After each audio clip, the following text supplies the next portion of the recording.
Welcome to this explainer. Today we're diving straight in to demystify the foundational mechanics of the Indian Constitution. We want to give you a really clear, structured blueprint of our governance. Whether you're just a curious citizen or an aspirant gearing up for some seriously rigorous exams, getting a handle on this primary law of the country is absolutely crucial. It's literally the ultimate guiding force. Just take a look at this imposing, beautiful Parliament building.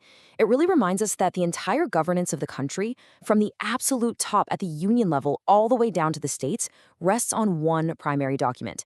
It's way more than just a set of rules. It's the core framework that dictates how laws are actually made in those very halls.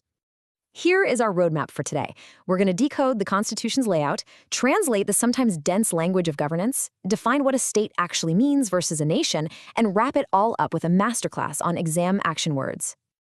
Let's kick things off with Section 1, Decoding the Constitution's Layout.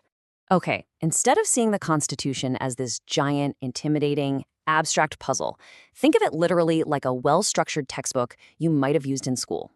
The parts are your broad units or lessons, focusing on specific topics. The articles are the specific numbered sections inside those lessons. And the schedules?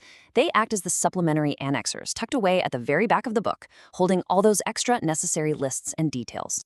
To really wrap your head around the sheer scale of this blueprint, as of 2024, the Constitution is divided into exactly 25 distinct parts. Digging a little deeper into those 25 lessons, you'll find roughly 450 individual articles detailing the actual laws and specific provisions. Backing up all those articles are 12 schedules. Like we said, these are your annexers. They handle the complex, nitty-gritty details like Rajya Sabha seat allocations or anti-defection rules, so the main text doesn't get totally cluttered up.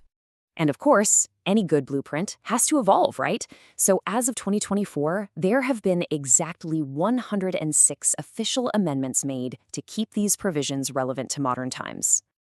Moving right along to Section 2, the language of governance. Now that we've got the macro structure down, we need to decipher the dense legal vocabulary holding it all together. Let's talk about the basic structure. This is a wildly fascinating principle stemming from a landmark 1973 Supreme Court judgment known as the Case of Ananda Bharti case. It basically established that there are certain foundational philosophies and core principles of the Constitution that are completely off-limits. Parliament cannot violate them, no way, not even through an official amendment. It acts as the ultimate safeguard. You're also going to see the word deemed pop up a lot. This is essentially the law's way of creating a legal fiction. It means something is legally believed to be true. So if a provision states that a bill is deemed to have passed both houses, well, regardless of the physical process, it is now legally treated exactly as if it had.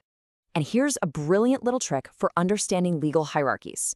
If an article starts with notwithstanding, boom, it's the boss. It acts as a trump card, making it superior and overriding any conflicts. But if it starts with subject to, it makes that specific article inferior. So if there's an inconsistency, it has to yield to other prevailing provisions. It's basically a built-in traffic control system for constitutional law. All right, Section 3, Understanding the State.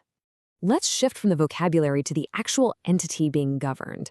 And remember, in constitutional terms, we aren't talking about specific regions. We're talking about a legal political entity built on 4 interconnected, absolute pillars. For a state to legally exist in modern democratic societies, it requires all 4 of these things. First up, a population. And we mean citizens who are expected to actively participate, not just passive subjects. Second, sovereignty, which is that undisputed legal authority to govern itself. Third, a government, providing the actual machinery and institutions to exercise that power. And fourth, a defined territory, meaning the strictly defined geographic space of control. If you lose even one of these, you literally lose the state. Which brings us nicely to Section 4, State versus Nation. This is where we have to draw a really sharp line, because in political science, they are not the same thing. When you compare them side by side, you'll see the state is a cold, hard legal and political entity tied to a specific territory. But in nation, that is rooted deeply in psychological and emotional solidarity. It's a shared consciousness based on things like language, religion, or culture. Because of our immense, incredible diversity, experts suggest India actually isn't a traditional Western nation-state. Instead, it's beautifully described as a unique, civilizational state. It's a place where multiple languages, religions, and cultures all coexist, deeply connected by a rich, shared civilizational history and heritage. Okay, let's wrap things up with Section 5, Mastering Exam Action Words. We're shifting gears to highly practical strategy here. If you're tackling these high-stakes exams, consider this table your secret decoder ring. The action word changes everything. Look at enumerate. That just means you provide point-wise details without much deep analysis. But elucidate?